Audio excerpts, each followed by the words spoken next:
sistem kerja abdi dalam itu sebenarnya sudah diatur dalam divisi masing-masing ya Mas. Saya menggunakan bahasa Indonesia saja. Jadi seperti misalnya kalau di divisi saya ikut di Tepas Purworakso. Di sana ada beberapa tepas atau divisi seperti itu.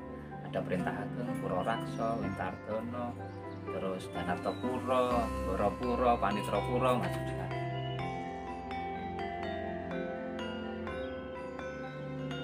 Kalau di tempat saya itu 24 jam. Ya, kebetulan saya di Kliwon. Jadi saya misalnya Senin Kliwon. Nah, saya nanti pulangnya pasti Selasa di Senin Kliwon. Tiap Kliwon saya mesti jaga, tapi 10 hari sekali. Jadi misalnya sekarang saya jaga jam 8 pagi. Saya turun atau mandap itu turunnya besok, pulangnya besok itu jam 9 pagi atau jam 8 pagi lah. Jadi 24 jam. Itu sudah dihitung 9.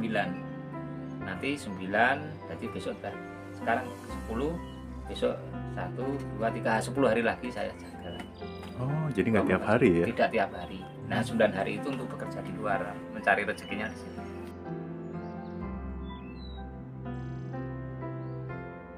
Yang jelas begini, karena di situ kita pernah, saya pribadi yang saya alami mengisi surat kesanggupan atau surat kesaguan. Nah, itu sanggup nggak ngayai atau menjalankan kewajiban 24 jam. Nah, pada waktu saya caos, ngayai caos atau patuh atau piket lah istilahnya paling mudah, itu saya harus meninggalkan pekerjaan saya semua, Mas. Dan saya fokusnya di keraton 24 jam. Itu jadi tidak boleh nyambi lah istilahnya itu. Nyambi ya di luar jam hari jadwal saya caos. Kalau istilah kita piket itu kan caos, Mas, atau patuh.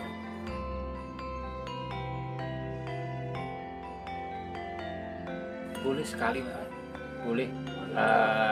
Saya pribadi melihat keraton itu sangat welcome atau terbuka sekali ya. Ada yang dari Jawa Timur, Surabaya ada, dari Semarang juga ada, Mas. Banyak. Yang penting punya niat dan sanggup, kesaguan atau kesanggupan. Kalau 24 jam piketnya atau caosnya ya kita harus netepi kewajiban. Ada syarat umur nggak? Minimal maksimal daftar gitu? Nah, abdi dalam itu kan ada 2, Mas. Ya. Satu yang abdi dalam Kaprajan itu untuk pensiunan pegawai pemerintahan.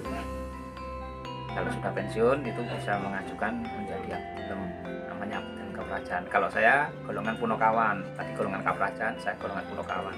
Golongan Punokawan itu maksimal harus 40 tahun.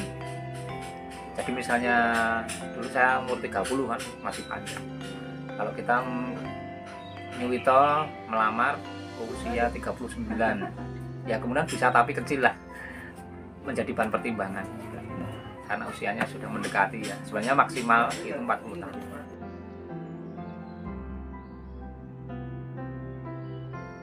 Kalau pantangan secara aturan tidak ada, Mas, tetapi yang harus ditekankan itu sebenarnya kita karena sudah menjadi abdi dalam ya kita harus menjaga nama baik keraton, pribadi dan keluarga. Sebenarnya kan itu dimanapun itu kan seperti label ya, Mas. Label itu kan dimanapun berada, cat atau label itu kan selalu dibawa. Oh, itu abdi dalam.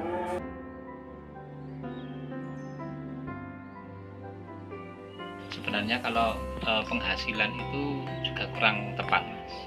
Jadi kalau saya atau kami itu kita itu mendapatkan kekucah, namanya kekucah atau paring dalam. Jadi istilahnya diberi paring dalam itu ya syukur, tidak juga tidak apa-apa, wong namanya juga pengabdian.